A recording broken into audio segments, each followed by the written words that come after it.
Hello to all my friends at Salisbury Baptist Church. I just want to share some thoughts I've had during lockdown that has helped me, and I just hope that they might be able to help you. It's just a little meditation. It's based on the book of Habakkuk, which is a small book and worth a read all at one go if you can. And the verse for me that I've been reflecting on during this past weeks and months is from chapter 2, verse 20. It says, "But the Lord is in his holy temple. Let all the earth be silent." Since the start of this present situation, the pandemic that's been affecting all our lives, COVID-19, we've watched the daily updates. The background of the BBC was always red for danger. The way it was reported always created more sense of anxiety. And all of us will have had anxieties. And all of us will have had underlying concerns that we're still dealing with as we come out of the initial lockdown. And that is right. There is danger and our bodies know it. We need to be careful. We need to follow the advice we're given. But the Lord is in his temple, and as we dwell on that, we can find the peace which passes all understanding. He is the Alpha and Omega, the beginning and the end. We can have confidence in him. He says to us, in this time of pandemic, as in every other time, "I will never leave you or forsake you. I have loved you with an everlasting love. Be still and know that I am God." In chapter 1, Habakkuk comes to God with his concerns and anxieties about the state of his country. He describes the evil, the wickedness, the violence and the lawlessness. Something perhaps we can really relate to at this time with what we've watched in the past weeks. And God answers him. He says, "Look around. For I'm doing something in your own day, something you wouldn't believe even if someone told you about it." God describes a violent nation, the Babylonians, with a cruel history that will come and wipe out Habakkuk's country. And Habakkuk replies, he says, "Surely you don't intend to wipe us out using these wicked people." The wonderful thing is he's so honest with God. And that's how we should be. We should really lay what's on our heart before God. And he does that. He tells God exactly how he feels.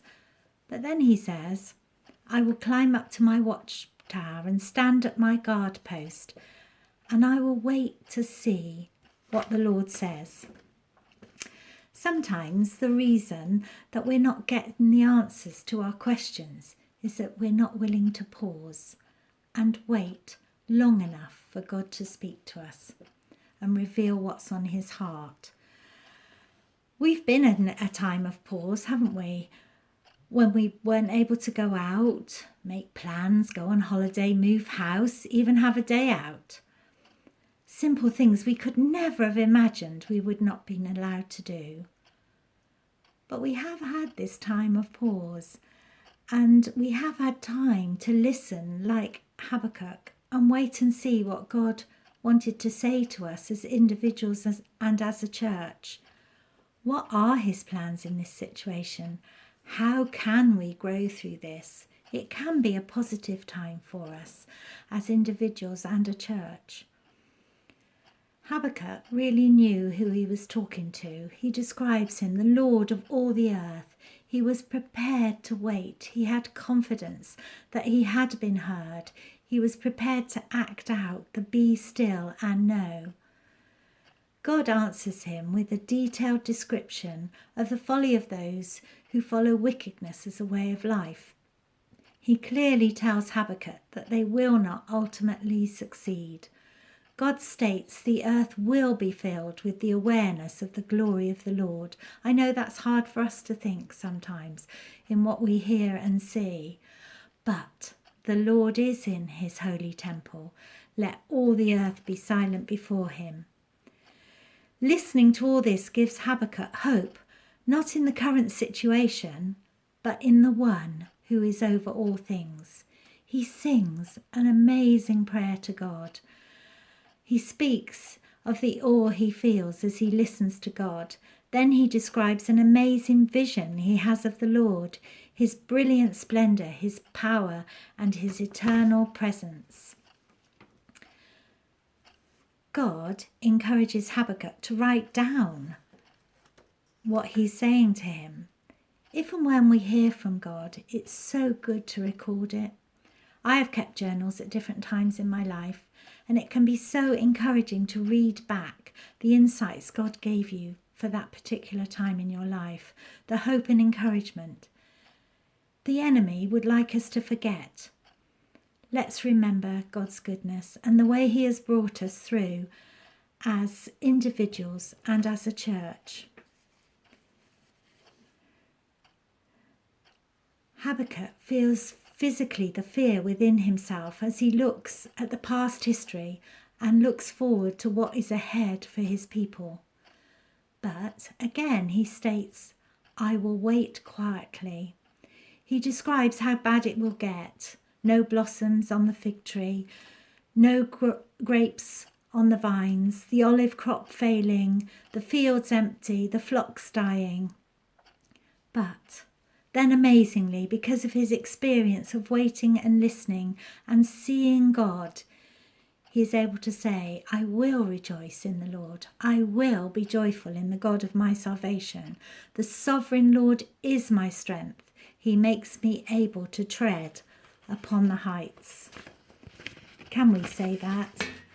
Have we learnt to know him and love him and search his word for all the wonderful things he wants to share with us? We are facing unprecedented events. The future is very uncertain. But reading Habakkuk, I have been reminded of the strength, courage, peace that is available to all who trust like Habakkuk in the sovereign Lord.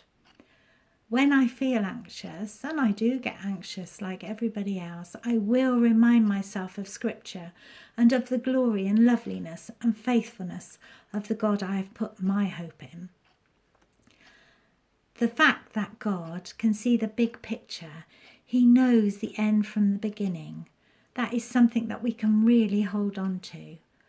We have seen over these past weeks reporters constantly questioning the government representative for them to say how it will be after this is all over. And they have no real idea. What I'm so glad is that the God that I know and trust in does know. He is still in his holy temple. And yet he comes to us in our need through the man, Christ Jesus, who knows our anxieties and feels them with us. And the Comforter, the Holy Spirit, who he has left with us, assures us deep within of the eternal hope we have in him. As I finish, I just want to say this little prayer, which I hope will encourage you, and perhaps you'll say it yourself. Hold me, Jesus, friend divine. Anxious thoughts and fears are mine.